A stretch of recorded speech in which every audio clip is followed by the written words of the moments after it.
Mummy और elif आपस में उलझ गई और मैं बीच में फंस गई। क्लासिक। फातिमा, तुम्हें लगता है कि मैं मम्मी जैसी हूँ? एक्चुअली हाँ। रियली फातिमा?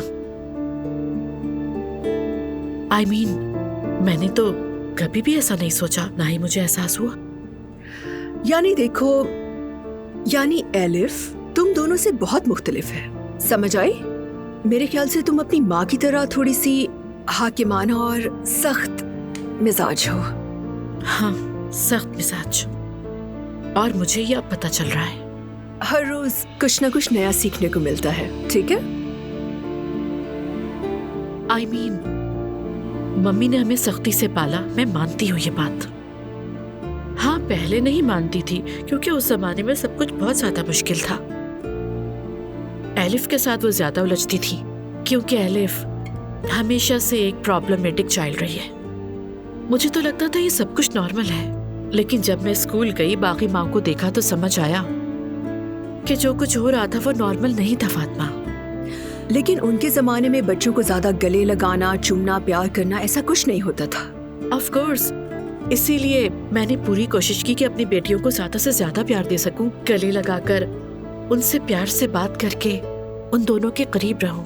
आई मीन, मैं नहीं चाहती थी कि जो कमी मैंने महसूस की उनसे मेरी बेटियां भी गुजरे। तो बस मुझसे बस इतना ही हो पाया। हर इंसान का अपना नेचर होता है और हमारा नेचर अपने इर्द गिर्द के माहौल से बनता है।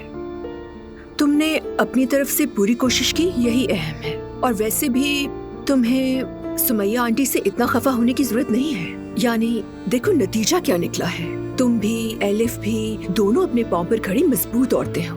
बहुत बड़ी बात है ये। देखो, बात नेचुरल है, जैसी तरबियत होगी बच्चा वही बनेगा। ये तो मुझे नहीं मालूम। इस मामले में सही क्या है, गलत क्या है, मुझे कुछ नहीं पता। शायद वाकई जिन बच्चों को थोड़ा झटका लगता है या जिन बच्चों को बचपन में मुश्किलात फेस करनी पड़ती हैं, आगे वही कामयाब होते हैं, क्योंकि वो खुद को मनवाने की कोशिश करते हैं, क्योंकि लाइफ ने उन्हें बहुत कुछ सिखा दिया होता है। मुझे लगता है तुम्हारी ये बात दुरुस्त है और सुमैया आंटी वाकई इसके लिए शुक्रिया की मुस्तहिक है। आई डोंट नो, उन्होंने ये सब सोचकर किया है या अनजाने में, मुझे इस पे यकीन नहीं है। एनीवेज, मुझे देर हो रही है, मैं चलती हूँ। Okay, bye bye Fatima. चलो, गुड बाय।